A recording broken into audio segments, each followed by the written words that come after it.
यदि आपको मूर्ख और उल्लुओं की जमात देखनी हो, उल्लुओं के दर्शन करने की कभी अभिलाषा जागृत हो, तो आपको ज़्यादा दूर जाने की ज़रूरत नहीं है। गांधी जी जो बंदर छोड़ के गए थे वो आपको सरकारी विभागों में अवश्य मिल जाएंगे। आलम यह है मूर्खता का कि मैन होल खुले पड़े हैं, और ये कोई पहली घटना नहीं है। मैन होल और बोरवेल जो खुले पड़े हैं उसमें सैकड़ों बच्चे, सैकड़ों लोग उसमें अब तक गिर चुके हैं। कुछ मर गए और कुछ को ज़िंदा निकाल लिया गया। उनका जो ऑपरेशन किया जाता है, निकालने के लिए जो टीम लगाई जाती है, उसमें करोड़ों रुपए इस देश का बर्बाद हो जाता है। आपको बताते चले कि मैन होल या बोरवेल को ढकने के लिए जो ढक्कन आता है उसकी कीमत मात्र 2,000 या 2,500 रुपये होगी। तो 2-2,500 रुपये का ये इंतज़ाम नहीं कर पाते हैं। जब कोई बच्चा गिर जाता है तो पूरी मैन पावर, पूरे ज़िले की पावर उसके अंदर लग जाती है।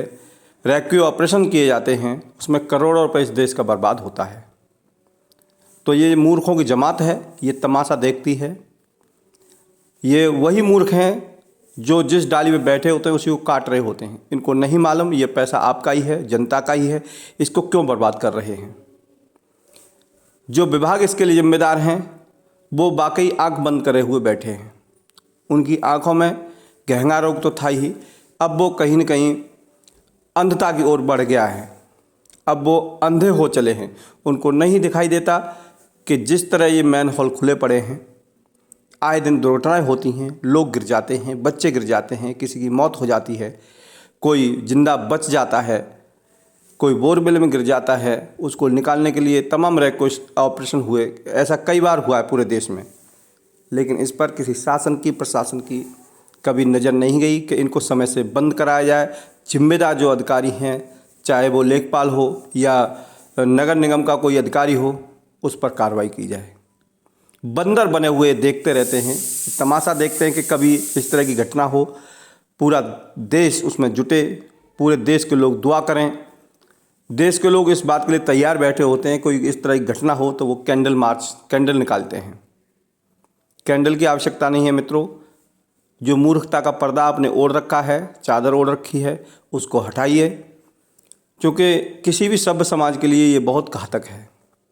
कब तक इसको आप अनदेखा करते रहेंगे और कब तक समय समय पर मूर्खों का जो परिचय है वो देते रहेंगे।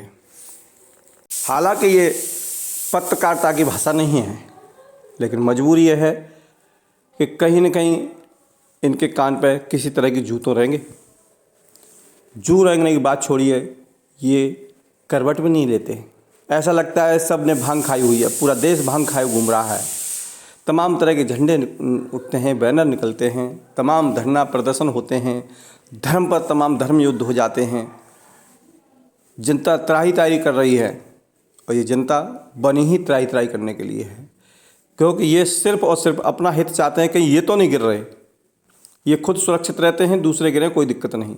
उन्हीं रोडों से, उन्हीं मार्गों से निकलते हैं, किसी को कोई आपत्ति नहीं है। मैन होल खुले हैं, कोई दिक्कत किसी को नहीं है। बोरवेल खुले रह जाते हैं, कोई दिक्कत किसी को नहीं है। हाँ, जब कोई व्यक्ति उसमें समा जाता है, गिर जाता है, तो फिर एक कैंडल निकालते हैं। ये देशभक्ति इनके अंदर जागृत हो जाती है।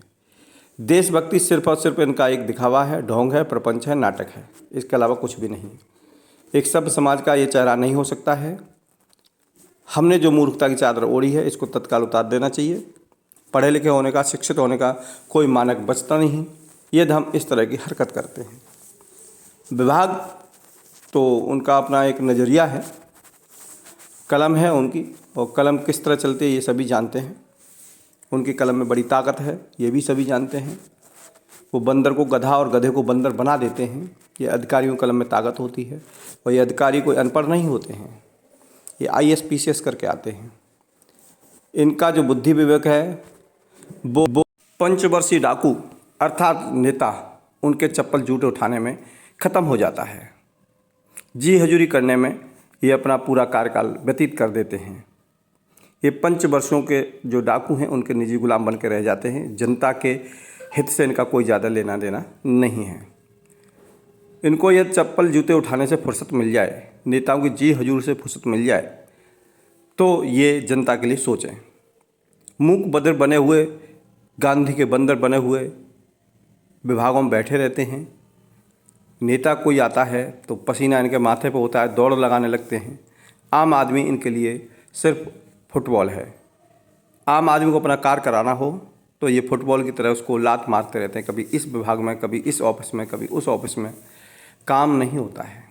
काम हो भी जाए तो ऐसे समझो कारगिल की वो युद्ध जीत के आ गया हो बंदा। ये स्थितियाँ हैं सब देश की।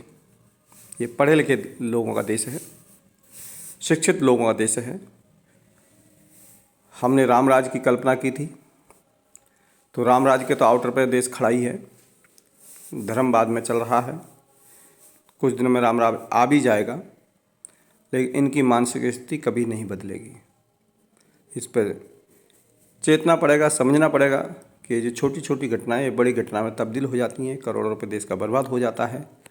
तो उम्मीद है कहीं ना कहीं अपनी ये जो आदतें हैं उनमें सुधार ले आएंगे, नहीं तो फिर पढ़े लिखे होने का, IAS PCS होने का कोई मायने बचता नहीं है। नेताओं के चप्पल जूते आप उठाते रहिए, उनकी जी हजूरी करते रहिए। यही आपके संस्कार हैं, यही आपका बड़कपन है, यही आपका पढ़ा लिखा होना है, और यही उम्मीद आपके माँ बाप ने की भी होगी कि सिर्फ आप जूते उठाने के काम आएंगे। जनता के सेवक हैं, जनता की सेवा आप नहीं करते, प्रोटोकॉल में पूरा आपका कार्यकाल खत्म हो जाता है। यहाँ तो प्रोटोकॉल में चलता है सब सिस्टम। देश का एक अदना सा नेता जो डाकू से नेता बना है, चोर से नेता बना है, उसको प्रोटोकॉल चाहिए। उसकी तो बात छोड़िए, जो संत कहता है अपने को, महात्मा कहता है, फकीर कहता है, उसको भी प्रोटोकॉल चाहिए। प्रोटोकॉल में ही पूरा देश लुट रहा है। अरबों रुपए इनके प्रोटोकॉल में, इनकी सिक्योरिटी में खर्च हो जाता है। एक साधु को प्रोटोकॉल की ज़रूरत कहाँ है? एक नेता को जो समाज सेवी, उसको प्रोटोकॉल की ज़रूरत कहाँ है? ये आज तक समझ में नहीं आया। इन व्यवस्थाओं से कब तक देश जूझेगा, कब तक शोषण होगा इस जनता का, ये भविष्य बताएगा कि कौन सा राज उसके लिए चाहिए। जो राम राज में तो ये संभव है नहीं। अब हो सकता है कहीं दूसरा राज्य की कल्पना ये देश करे। ये सुधार इनके अंदर आज तक देखने को नहीं मिला। वही डर रहा है इनका शासन कोई भी हो। जो शासन में भी जो लोग बैठे हैं वो अपनी कुर्सियां बदलते हैं, नीयत उनकी कभी नहीं बदली, और ना ही ये अपनी नीयत को बदलना चाहते हैं।